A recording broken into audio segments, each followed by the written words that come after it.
కొండ తూర్పు తట్టునకు పడమర తట్టునకును నడిమికి విడిపోయి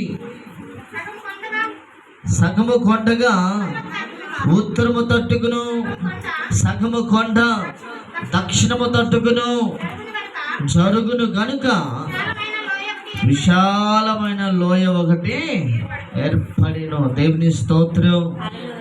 ఇప్పుడు పాత నిబంధనలో యేసయ్యను మనం రుజువు చేయగలుగుతామా లేదా చెప్పాలి. నిలబెట్టి చూపిస్తాం. దేవుని స్తోత్రం. హల్లెలూయా. కనుక దయచేసి మనం గమనించాలి. ప్రభు రాబోతున్నాడు. ఆయన త్వరగా రాబోతున్నాడు. ఆయన రావటానికి అనేకమైన రాకుడు సూచనలు చాలా కనపడుతున్నాయి. మీకు ఒక విషయం తెలుసా? లూకా గారు రాశారు, ఆయన రాకడ సమీపంలో అంట అనేకమైన వింతలు, అనేకమైన అద్భుతాలు, అనేకమైన ఆశ్చర్య కార్యాలు జరుగుతాయంట. లూకా గారు 21:11 మెన్షన్ చేశారు. కనుక దయచేసి ఈ రాత్రికాల సమయంలో ప్రభు త్వరగా రానై ఉన్నాడు. చాలా సమీపంలో ఉన్నాడు. క్రియలన్నిటినీ సరి చేసుకోవాలి. పాపం అంతటిని వదిలిపెట్టాలి. శాపం అంతటిని వదిలిపెట్టాలి. అపవిత్రమైన వాటిని వదిలిపెట్టాలి. దేవునికి ప్రీతికరంగా, దేవునికి ఇష్టంగా బ్రతకాలి. అయితే ప్రభు వచ్చిన తర్వాత సరి చేసుకోవడం కుదరదండి. ప్రభు రాకముందే అన్ని సరి చేసుకుని ప్రభు కోసం నిలబడాలి. ప్రభు వచ్చిన తర్వాత ప్రభు నువ్వు కాసేపు నేను సరి చేసుకుంటా అంటే కుదరదు. ఆయన ఆగడు. రాడు. వస్తే చెప్పాలండి, ఆయన రాడు.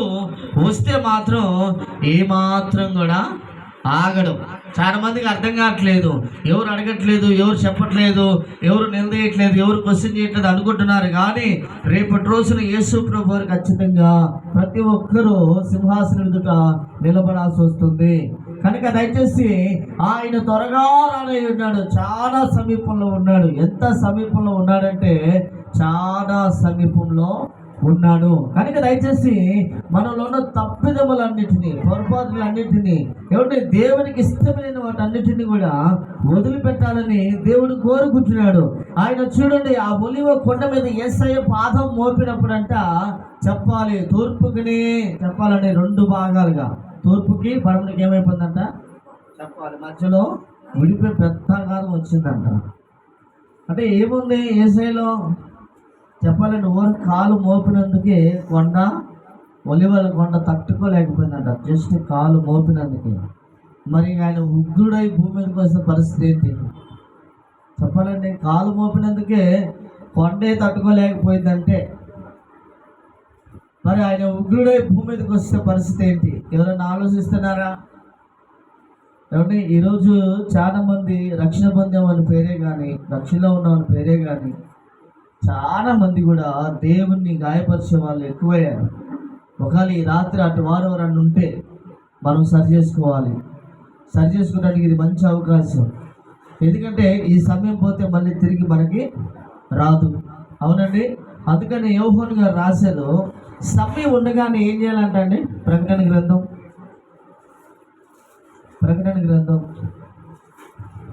1వ అధ్యాయం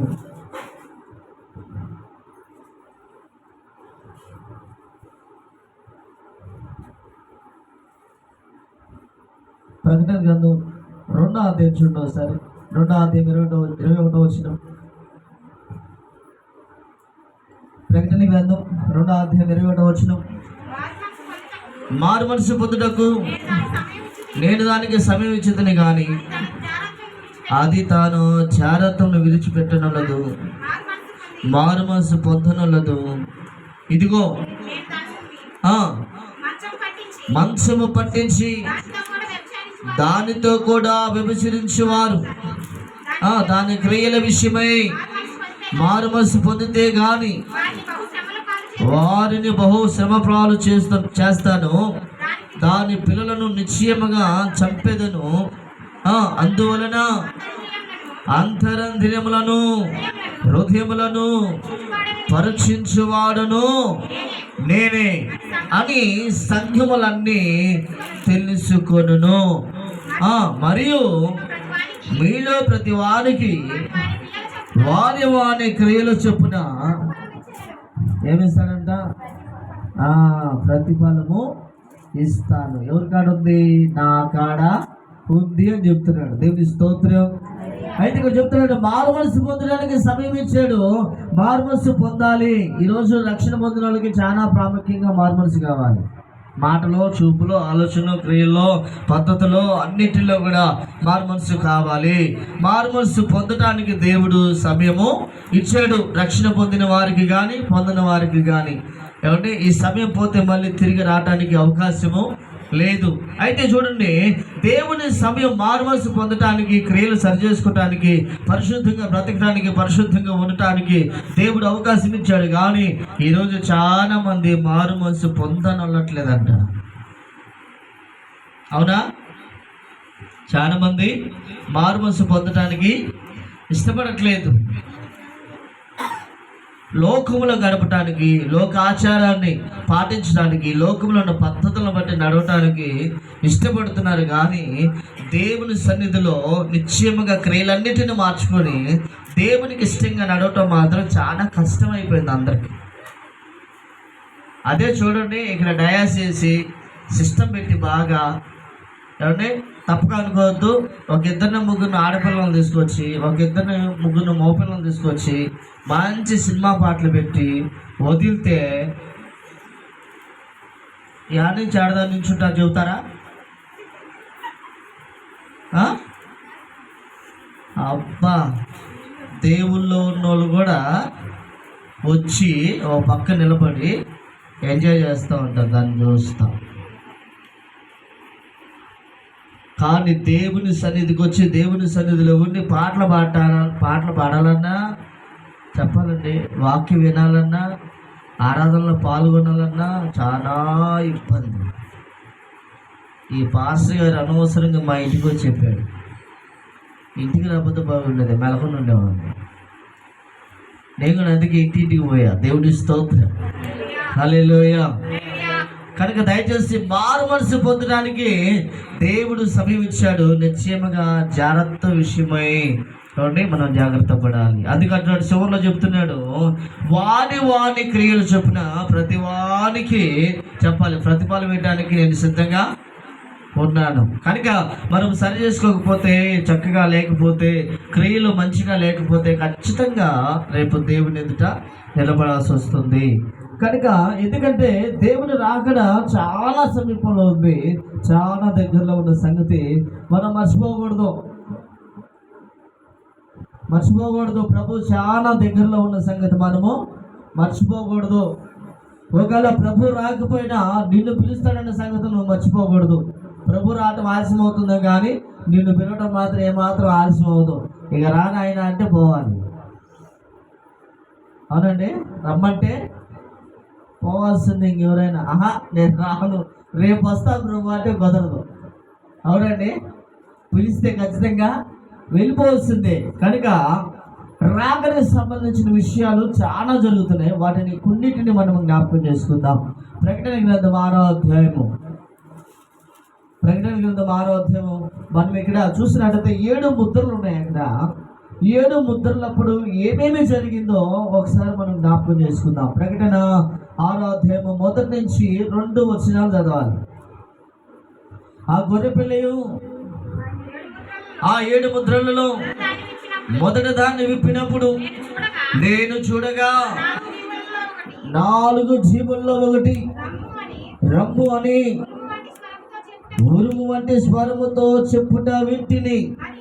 మరియు నేను చూడగా ఇదిగో ఒక తెల్లని గుర్రము కనబడిను, దాని మీద ఒకడు విల్లు పట్టుకొని కూర్చొని ఉండును. అతనికి ఒక కిరీటం ఇవ్వబడిను. అతడు జయించుటకు బయలు వెళ్ళెను. అక్కడ ఫుట్ మార్కులో చిన్న అక్షరతో 4 అని ఇంటి పెట్టింది. ఐడియా ఉందా? చూసారా? ఆ చివరిలో చూడండి ఒకసారి, 4 కాడికి రండి. ఏముంది అక్కడ? జయశాలిగా. అవునా? ఈ పేరు ఎప్పుడన్నా విన్నారా మీరు? జయశాలి అన్న పేరు విన్నారా? పిడి సుందర్రావు బ్యాచ్ అధినేత జయశాలి గారు ప్రపంచం మొత్తాన్ని కూడా సవాలిసిన వ్యక్తి. నా దేవుడు గొప్పవాడని, పరిశుద్ధుడని, పవిత్రుడని ఆయన సవాల్ ఇస్తున్నాడు. అయితే ఇక్కడ ఈ మాట చూసినట్టు మనము నిశ్చయముగా వాడు జయించడానికి బయలు వెళ్ళాడంట. ఈరోజు చాలా మంది కూడా ఈ విషయంలో తర్కవాదం చేస్తూ రకరకాలుగా మాట్లాడే వాళ్ళు ఉన్నారు. జాగ్రత్త.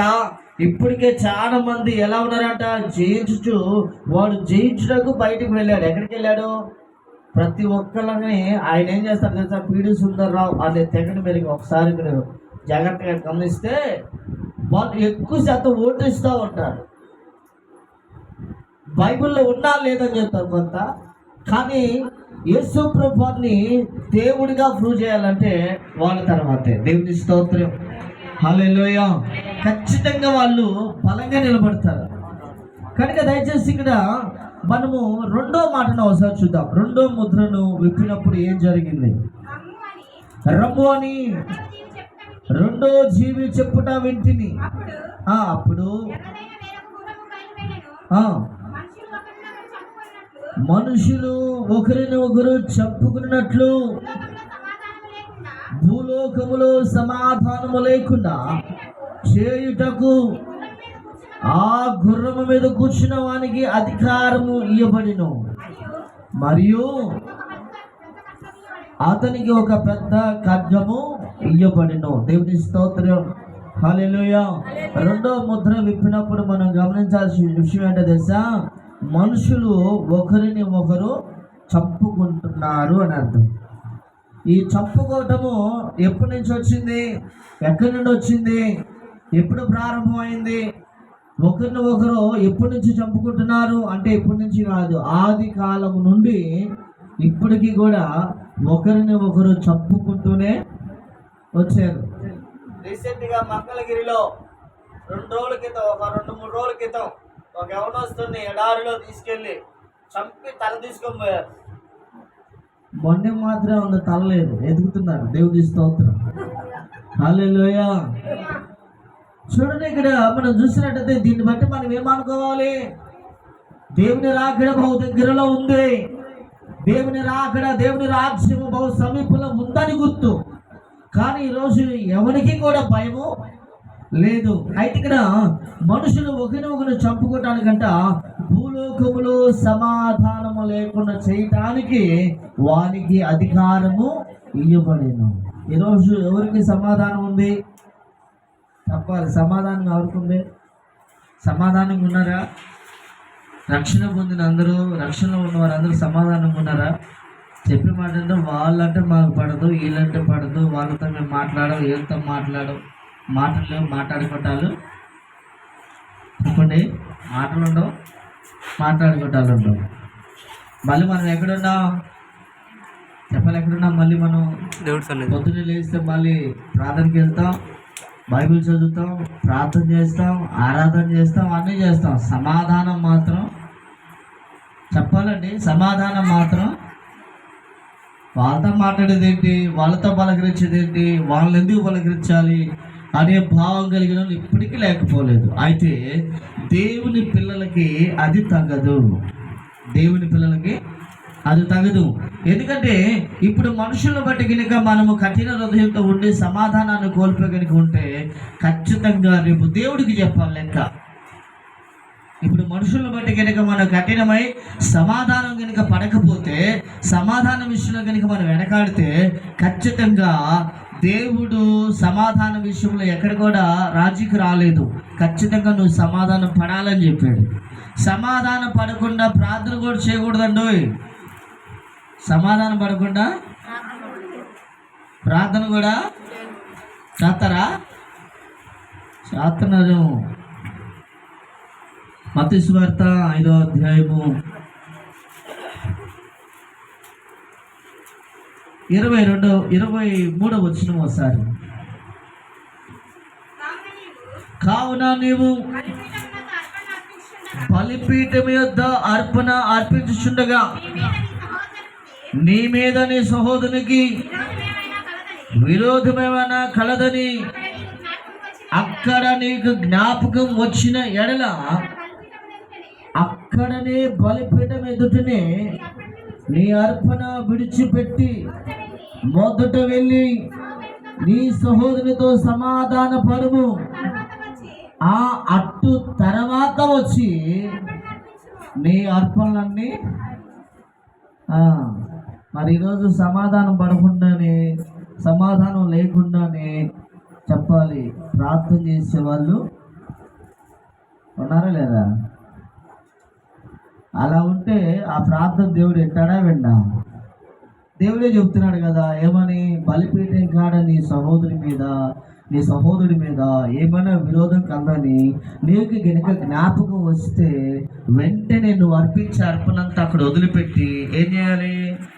మొదట వెళ్ళి వాళ్ళతో సమాధాన పడి ఐక్యపరచబడి ఆ తర్వాత వచ్చి నువ్వు ప్రార్థన. పాస్టర్ గారు నువ్వు ఏదైనా చెప్పు, చేస్తాం, సమాధాన పడమని మాత్రం మాకు అన్నాం అనుకో. రేపు ఏసై కూడా చెప్తాడు, నువ్వేమి మాట్లాడటానికి లేదు, మెలకుండా వెళ్ళిపో నేను చెప్పిన స్థలానికి. ఎక్కడికి వెళ్ళిపోవాలి? ఇక మాటలే ఉండవు కాబట్టి నరకానికి వెళ్ళిపోవస్తుంది. ఎటువంటి మాట్లాడటానికి కూడా అవకాశం ఉండదు. అందుకనే యేసు ప్రభు వారు చెప్పాడు, వీలైనంత మటుకు అందరి ఎడల అంట సమాధానంగా ఉండండి. ఒకరిని బట్టి అందరిని బట్టి ఇద్దరు ముగ్గురిని బట్టిగా చెప్పిన దేవుడు వీలైనంత మటుకు అందరితో ఎలా ఉండాలి? సమాధానంగా ఉండాలి. సమాధానంగా లేకుండా నువ్వు సమాధానమైన కర్తకు ప్రార్థన చేయడానికి వీల్లేనే లేదు. ప్రార్థన చేస్తే ప్రతిఫలము ఉండదు. ముందు నీ శత్రువుతో నువ్వు సమాధాన పడాలి, నీ సహోదరుడితో సమాధాన పడాలి, సహోదరితో సమాధాన పడాలి. సమాధాన పడిన తర్వాతే అప్పుడు వచ్చి నువ్వు ప్రార్థన చేయాలి. అంతకుముందు నువ్వు కనుక ప్రార్థన చేస్తే ఎటువంటి ప్రయోజనము ఉండదు. దేవుని స్తోత్రం, హల్లెలూయా. అందుకే అంటున్నాడు, భూలోకంలో సమాధానము లేకుండా చేయుటకు ఆ గుర్రం మీద కూర్చున్న వానికి అధికారము వేయబడిన వాడికి ఒక పెద్ద కార్యక్రమం ఇచ్చాడంట. ఎందుకు? మనుషులను చంపేటాడు. హల్లెలూయా. మరి మూడో మాట చూద్దాం ఒకసారి. ఆయన మూడవ ముద్రను విప్పినప్పుడు రమ్ము అని మూడో జీవి చెప్పుట వింటిని. నేను చూడగా ఇదిగో ఒక నల్లని గుర్రము కనబడెను, దాని మీద ఒకడు త్రాసు చేత పట్టుకొని కూర్చుండెను. మరియు ఇక్కడ మీరు జాగ్రత్తగా వినాలి. మరియు దేనారమును, ఒక్క సేరు గోధుమలనియు, దేనారం నాకును 3 సేర్లు యావలనియు, నూనెయు ద్రాక్షరసమును పాడు చేయవద్దని ఆ 4 జీవుల మధ్య ఒక స్వరము పలుకున్నట్లు నాకు వినబడెను. దేవుని స్తోత్రం, హల్లెలూయా. ఇక్కడ ఎవరైతే రక్షణ పొందారో, రక్షణ పొంది వారి భక్తి జీవితాన్ని ఎవరైతే కాపాడుకుంటున్నారో, రక్షణ పొంది ఎవరైతే పవిత్రంగా ఉన్నారో, రక్షణ పొంది ఎవరైతే ఖచ్చితంగా ఉన్నారో అటు వారిని పాడు చెయ్యవద్దని చెప్పాలి. ఒక స్వరము ఎక్కడి నుంచి? దేవుడి కాడ నుండి బయలువచ్చింది. ఏం పాడు చేయకూడదంట? నూనెని పాడు చేయకూడదు, ద్రాక్షరసాన్ని పాడు చేయకూడదు, గోధుమలను కూడా పాడు చేయకూడదు. ఈ మూడింటికి అర్థం తెలుసా మీకు? చెప్పాలి. ఈ మూడింటికి అర్థం తెలుసా? గోధుమలు అంటే చెప్పాలేంటి? మీరు ప్రతి నెల బల్లో చేయట్లేదా? యాత్ర లేదా? ఏ రొట్టె తింటున్నారు? రొట్టెని ఎవరుగా మలుచుకొని తింటున్నారు? చెప్పాలండి, గోధుమతోనే చేయాలి రొట్టె. వాక్యానుసారమైన మాట అది. గోధుమలతో చేసి ఆ రొట్టెని యేసు ప్రభువారి శరీరంగా భావించి రొట్టెని తీసుకుంటాం. ఆ తర్వాత ద్రాక్ష రసాన్ని యేసు రక్తంగా భావించి ద్రాక్ష రసాన్ని తీసుకుంటాం. నూనె పరిశుద్ధాత్మకి, పవిత్రతకు, అభిషేకానికి సాదృశ్యం. ఈ 3 తెగల వారిని నువ్వు పాడు చేయొద్దు అని దేవుడి కాడి నుండి ఒక స్వరము బయలు వెళ్ళింది. ఈరోజు మనం చూసినట్టయితే నిశ్చయముగా దేవుళ్ళు ఎవరైతే రక్షణ పొందారో, రక్షణ పొంది ఎవరైతే దేవుళ్ళు ఉన్నారో అట్టి వారికి ఏ తెగులు రాదు, వచ్చినా నిలబడదు. ఏ సమస్య రాదు, వచ్చినా నిలబడదు. నిశ్చయముగా తొలగించేవాడు దేవుడే. అంచెదిన కాలంలో భక్తిహీనులందరూ శోధనకు గురైనప్పటికీ కూడా కాబట్టి ఆయన రక్షణలో ఉన్నవారు అందరూ కూడా అభిషేకంతో నింపబడ్డవారు, బల్లారాధన తీసుకుంటూ వారి యొక్క భక్తి జీవితాన్ని కాపాడుకుంటున్నవారు. అట్టి వారి జీవితం అంతటిని కూడా దేవుడు కాపాడుతాడు, రక్షిస్తాడు. ఏ తెగులు కూడా నిన్ను అంటనీయుడు. దేవుని స్తోత్రం, హల్లెలూయా. కనుక దయచేసి అందుకే అంటున్నాడు అక్కడ, ఆ మూడింటిని ఏమాత్రం కూడా నువ్వు పాడు చేయవద్దు, ఆ అధికారం నీకు లేదు. హల్లెలూయా. కనుక దయచేసి మరొక మాటను మనం చూద్దాం. 4వ మాటను ఒకసారి. ఆయన 4వ ముద్రను విప్పినప్పుడు వీటిని అప్పుడు నేను చూడగా ఇదిగో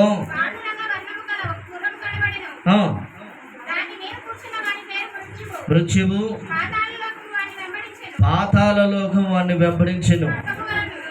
జాగ్రత్తగా వినాలి. ఖడ్గము వలను, కరువు వలను, మరణము వలనను,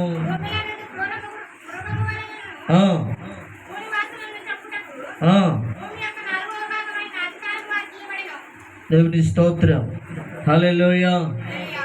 ఎవరు ఎక్కడైతే ఎలా అయితే చనిపోతున్నారో, ఇప్పుడు సముద్రానికి వెళ్ళి చనిపోయిన వారు అంచుదిన కాలంలో సముద్రం తిరిగి లెక్క అప్పగించాలి. ఉరిపెట్టుకొని చనిపోయిన వారు, మందు తాగి చనిపోయిన వారు, ఒక్కొక్కరు ఒక్కొక్క విధంగా ఎవరైతే చనిపోయారో వారందరూ కూడా రేపు దేని నిమిత్తం అయితే చనిపోయారో అవన్నీ కూడా తిరిగి ప్రభుకి లెక్క అప్పగిస్తుందంట. అయితే ఆ అధికారము నిశ్చయముగా ఆ గుర్రం మీద కూర్చున్న వాడికి ఇవ్వబడింది. వాడంటే ఏమొచ్చిందంట చెప్పాలండి. ఏమొచ్చింది వాడంట?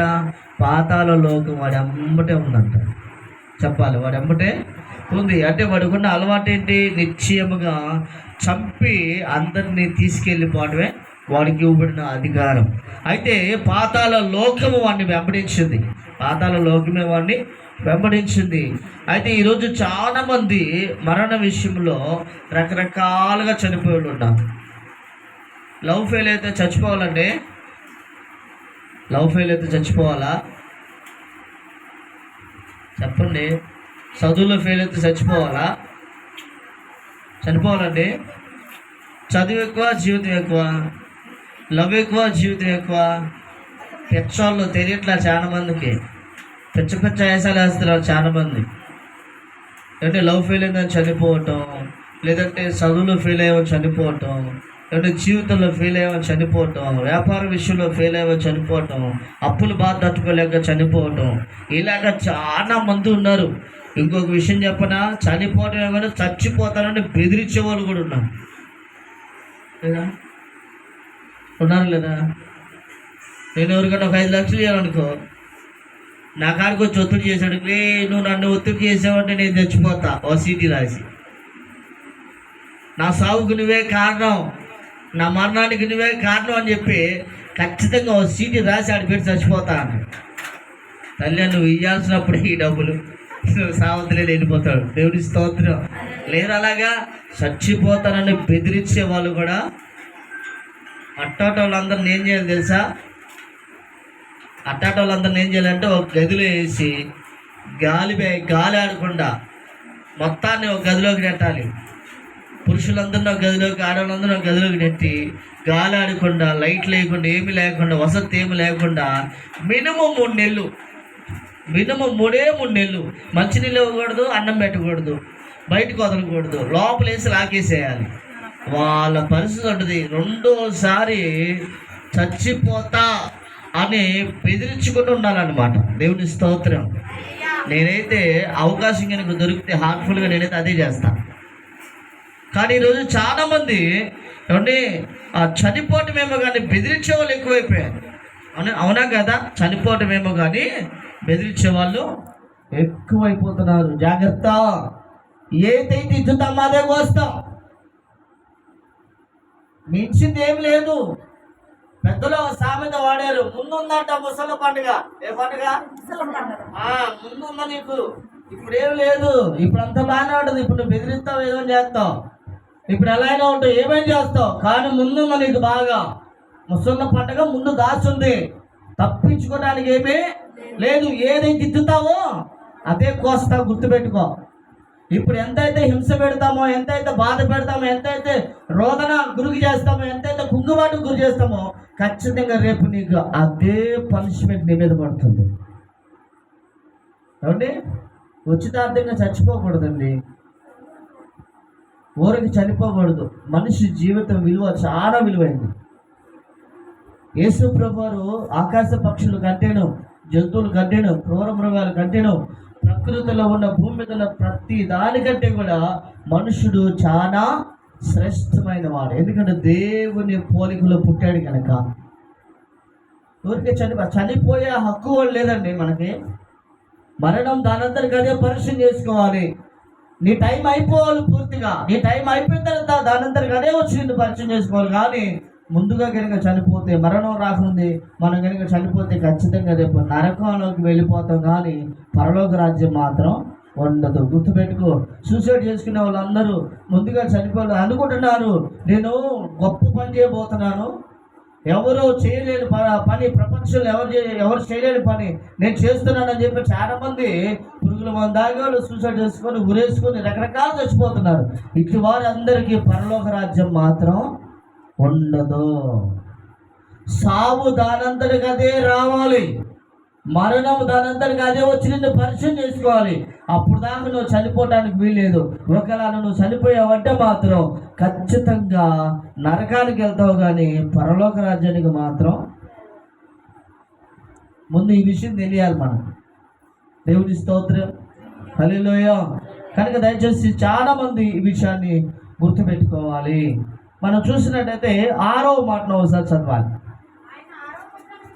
ఆయన 6వ ముద్రను విప్పినప్పుడు నేను చూడగా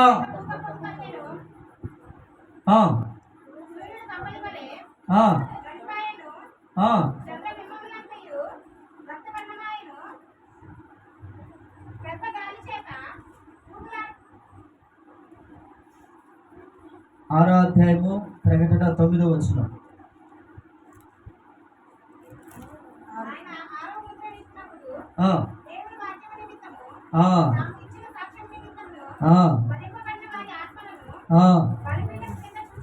చూచితిని నాథ సత్యస్వరూపి పరిశుద్ధుడా, ఎందాక తీర్పు తీర్చకయు మా రక్తము నిమిత్తము భూ నివాసులకు ప్రతిదండన చేయకయు ముందు అని బిగ్గరగా కేక వేసిరి. తెల్లని వస్త్రము వారిలో ప్రతి వానికి ఇవ్వబడిను, మరియు వారి వలనే చంపబడబో వారి సహదాసుల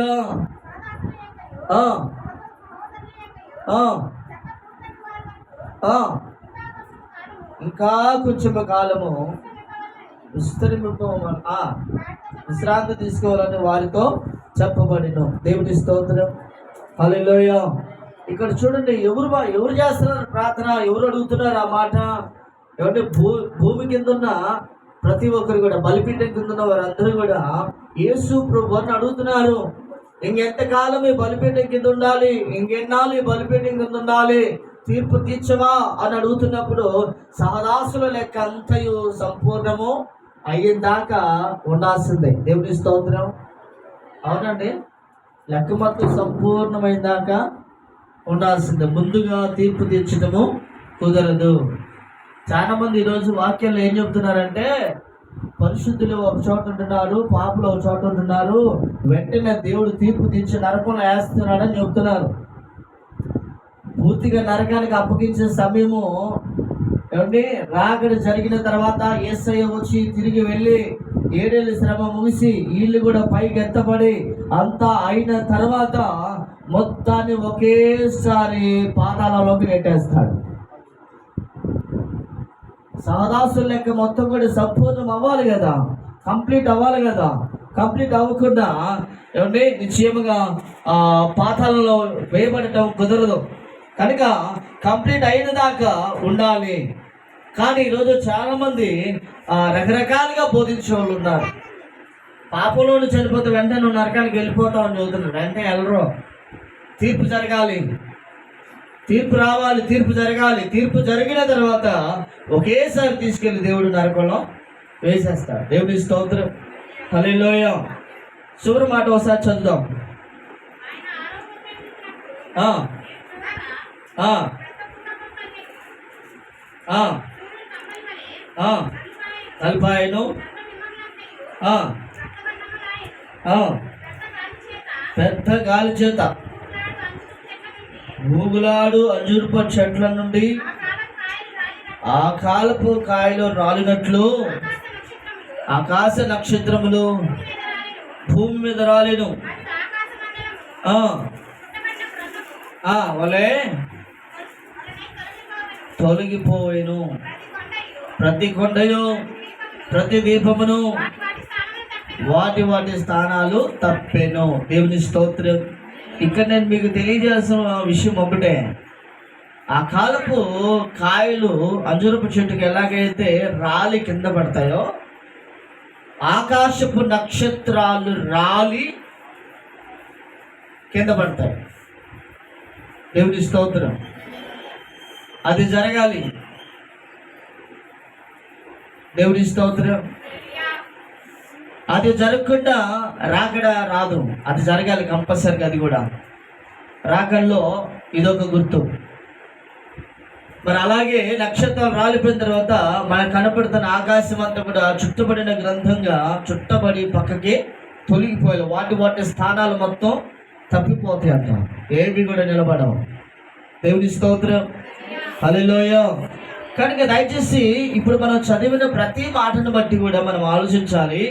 దేవుడు ఎంత త్వరగా రానున్నాడో, ఎంత భయంకరమైన పరిస్థితులు ఎదుర్కొంటున్నామో ఒకసారి మనం ఆలోచన చేయాలి. మత్తయి సువార్త 24వ అధ్యాయము 3వ వచన భాగంలో మనం చదువుకుంటూ వస్తే ఏమంటే అక్కడ కూడా రాకడికి సంబంధించిన విషయాలు కొన్నిటిని దేవుడు ఆయన ఎక్కడ కూర్చున్నాడు? ఎక్కడ స్టార్ట్ అయ్యాం మనము? ఎక్కడ ఎత్తపడింది? ఎక్కడ? ఒలివ కొండ. తిరిగి దిగి వచ్చేది ఎక్కడికి? ఇప్పుడు ఆయన కూర్చొని ఏమో ఎక్కడ చెప్తున్నాడు? ఒలివ కొండ మీద కూర్చొని శిష్యులు ఆయనందుకు ఏకాంతంగా వచ్చి ఇవి ఎప్పుడు జరుగును చెప్పమనగా యేసు వారితో ఇతరులను చూచుకొనండి, అనేకులు నా పేరిట వచ్చి నేను క్రీస్తునని చెప్పి పలువురును మోసపుచ్చదు, మరియు యుద్ధమును గూర్చి వినబోదురు. మీరు కలవరపడకుండా చూచుకొనండి.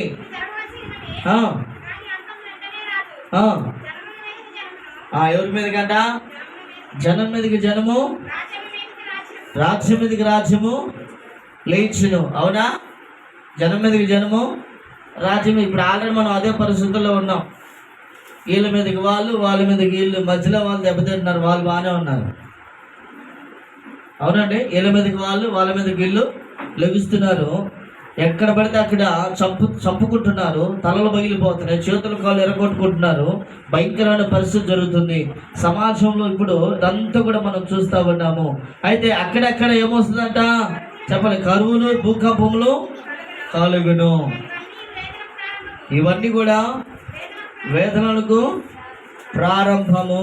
లూకాసు సువార్త 17వ అధ్యాయము, లూకాసు సువార్త 17వ అధ్యాయం 26వ వచనం. ఒకసారి లూకా గారు ఏం చెప్పారు?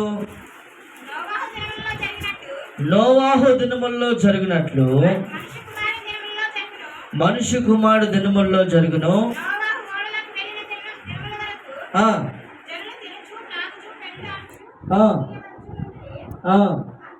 అంతలో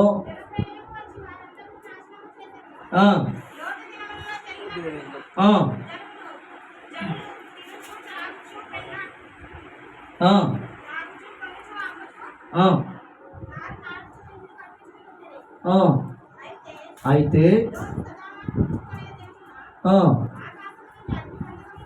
కురిచి వారందరినీ నాశనం చేశాను. అదే పరిస్థితి మళ్ళా మనిషి కుమారుడు రాకడ దినముల్లో.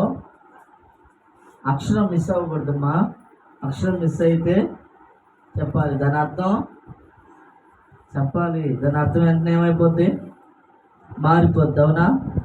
17వ అధ్యాయము 26వ వచనం. దేవుని స్తోత్రం. మనిషి కుమారుడు రాకడ దినముల్లో ఖచ్చితంగా అలాగా జరుగుతుంది. ఎలాగైతే నోవాహు కాలంలో జరిగిందో, జలప్రళయం వచ్చి ఎలాగైతే మొత్తం తుడిచేయబడ్డారో, ఎలాగైతే ఆ కాలంలో ఎంత పాపం అయితే జరిగిందో, ఎంత శాపం అయితే జరిగిందో, ఎంత అక్రమం అయితే జరిగిందో, ఈ రోజు కూడా అదే పాపం, అదే అక్రమం, అదే శాపం ప్రతి ఒక్కరిలో, ప్రతి కుటుంబంలో, ప్రతి చోట ఏలుబడి చేస్తారు. హల్లెలూయా. అప్పట్లయితేనేమో దేవదూతలు షేతు సంతతి, నోవా మనం చూసినట్లయితే కయ్యోను సంతతి, వారు రూపాంతరం చెంది పాపం చేయడం వల్ల, దేవుణ్ణి గాయపరచడం వల్ల, దేవుణ్ణి మనసు నొచ్చుకోవడం వల్ల నిశ్చయంగా జలప్రళయం ద్వారా మొత్తాన్ని తుడిచేశాడు, ఎవరిని ఉంచలేదు. కానీ ఈరోజు అదే అక్రమం, అదే పాపం, అదే శాపం, అదే అపవిత్రత లేని స్థలమే లేదు. ప్రతి చోట ఈరోజు ఎంతో గదిలించినా కానీ లవ్వే. ఎవరినండి? ఎంత పిల్లల్ని గదిలించినా కానీ లోక సంబంధమైన ప్రేమ అనే దాన్ని ముసుగులో పెడుతున్నారు. ప్రకటన గ్రంథం 22వ అధ్యాయము అటువారి గురించి ఒక మాట చెప్పింది. ప్రేమను జరిగిస్తున్నామని చెప్పి ఎవరైతే అడ్డు పెడతారో అటు వారు ఎవరు కూడా దేవుని రాజ్యంలోనికి హక్కు గల వారు కారంట. ప్రకటన గ్రంథము 22వ అధ్యాయము 15వ వచనం చదవండి ఒకసారి. కుక్కలను, మాంత్రికులను, వ్యభిచారకులను, నరహంతకులను, విగ్రహారాధికులను ఎవరిని ప్రేమించి, ఈ లోక సంబంధమైన ప్రేమ అబద్ధం కాదా? అబద్ధం కదా? దాన్ని అడ్డు పెట్టుకుని పాపం చేసేవాళ్ళు లేరా?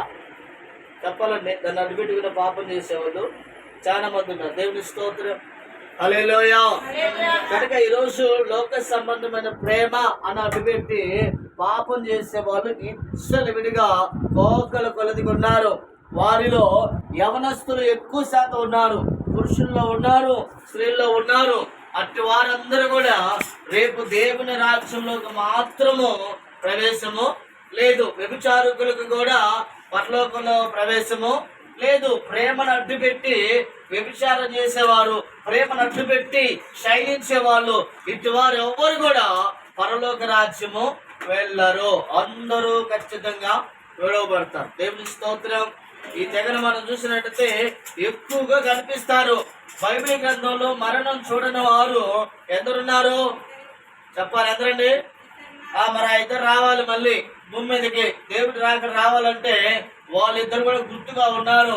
హానోక్ గారు చెప్పాలి, ఏలియా గారు, వాళ్ళిద్దరు చనిపోలేదు. వాళ్ళిద్దరు భూమి మీదకి రావాలి, వాళ్ళిద్దరు చనిపోవాలి.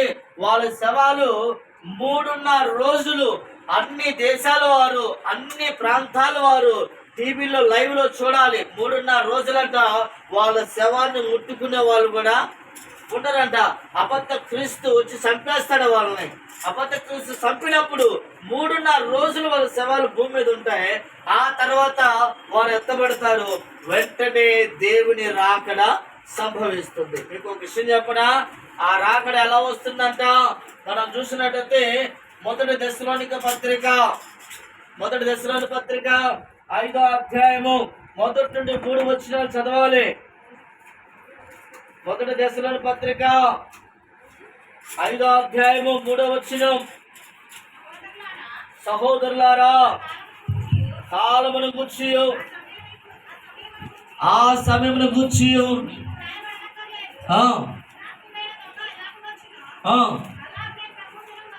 అలాగే ప్రభుదినం వచ్చినని బహుగా తెలియను.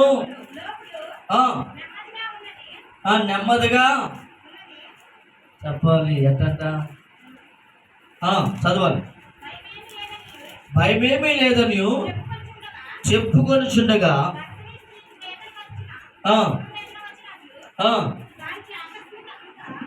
అకస్మాత్తుగా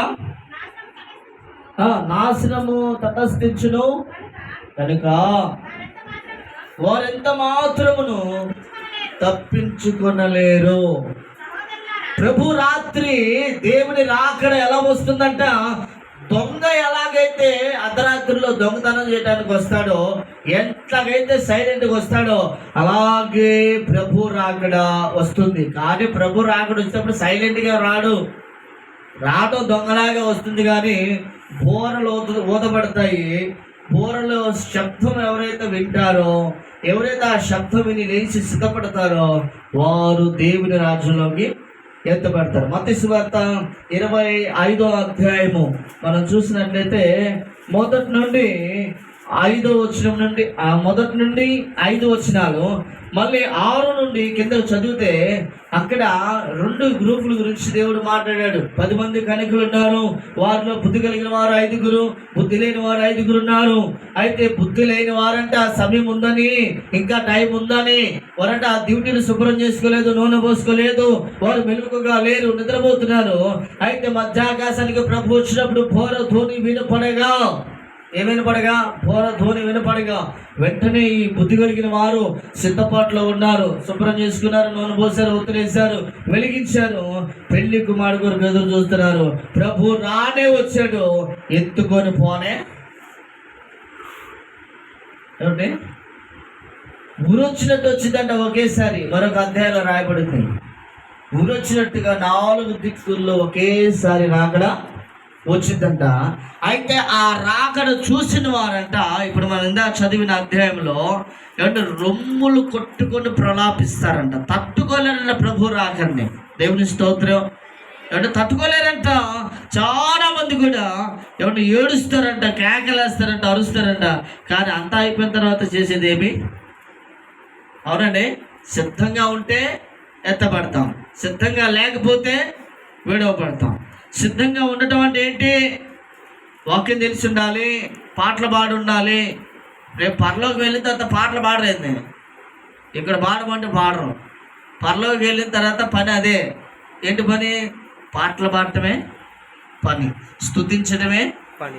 ఇంక రెండో పని ఏమి లేదు. మరి నువ్వు భూలోకంలో ఉండగానే పాటలు పాడాలి, భూలోకంలో ఉండగానే స్తుతించాలి, భూలోకంలో ఉండగానే ఆయన ఆరాధించాలి, భూలోకంలో ఉండగానే కంప్లీట్గా నువ్వు పరిశుద్ధతలో నుంచి నిశ్చయముగా పరిపక్వకి రావాలి. ఏమండి? పరిశుద్ధతలో నుంచి సంపూర్ణమైన పరిశుద్ధతలోకి పరిపక్వకి వచ్చేయాలి. వారందరంట నిత్యము ఒక కీర్తన పాడుతూ ప్రభునామాన్ని కనపరుస్తూ వారు ఆయన చుట్టూ తిరుగుతారంట. వారికి ఏమాత్రం కూడా వెలుగు అవసరం లేనే, ఎందుకంటే ఆయనే వెలుగు కనుక. దేవుని స్తోత్రం. మరి దేవుడు త్వరగా రాబోతున్నాడు. ఆయన త్వరగా రాబోతున్నాడు కనుక నువ్వు కూడా త్వరగా రక్షణలోకి చెప్పాలి. నువ్వు కూడా త్వరగా రక్షణ పొందమంటే అప్పుడే ఎందుకు రక్షణ?